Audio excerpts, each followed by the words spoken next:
So I had a rough idea of how big I wanted this house to be, and I just started playing around with some numbers and trying to get the dimensions to be the size that I was thinking of. My first version was a little too wide, so I ended up trimming it down a bit to keep things narrow, so when you put the cards into the box, it wouldn't just fall right straight to the bottom. And yes, I will leave all the dimensions for this build. If you'd like to make this exact box, I'll leave those down in the description. So let's cut some glass. We need the glass sheet, the ruler, the glass cutter, a marker, and a pair of running pliers. So there's two sides to this. We're going to cut the front and the back.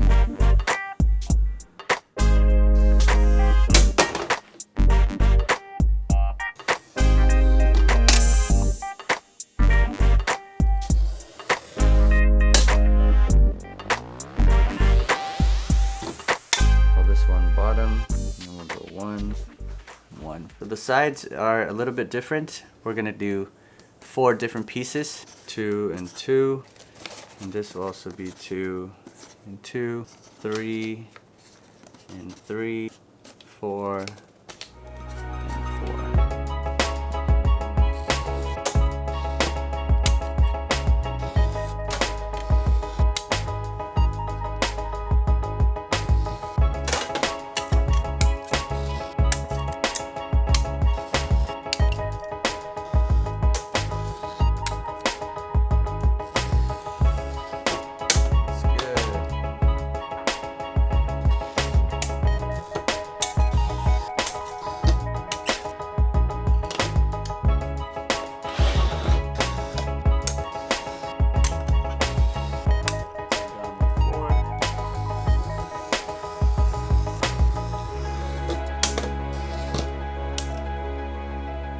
So no need for the grinder. I'm using the carborundum stone just to file down some of these sharp edges.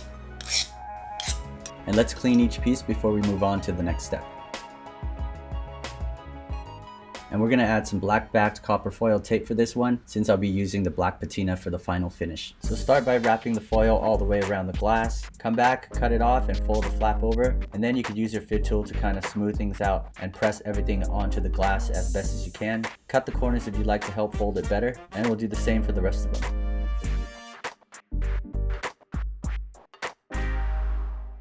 So we're ready for the soldering. This is the 60/40 solder. I have the flux, and we have the flux brush and the soldering iron, and the soldering station set at about 700 to 750 degrees Fahrenheit. I started off with doing one of the sides first, tacking those pieces together so they hold, and then flipping it over and doing the same on the other side. And once I've got these 2 pieces, I tacked on the other walls, the front and the back, and the bottom to start framing everything up. Of course, alignment is key, so take your time in lining everything up correctly, and I recommend using tape to hold it all together. And once you're happy with that, then you can go ahead and tack away. And of course now just adding more solder to the entire piece to finish up the project.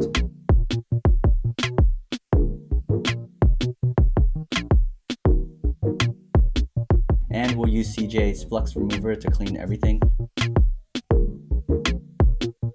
And after cleaning, I rinsed it off and dried for the next step, which is the patina. I'm using black patina to turn all the solder lines black. Just brush it on and the solder should start turning black right away.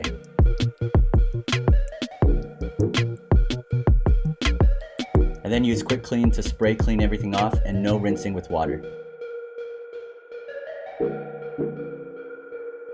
And finally, we'll finish up with some wax. You can use standard car wax for this, and it will all bring some really nice shine to this black patina.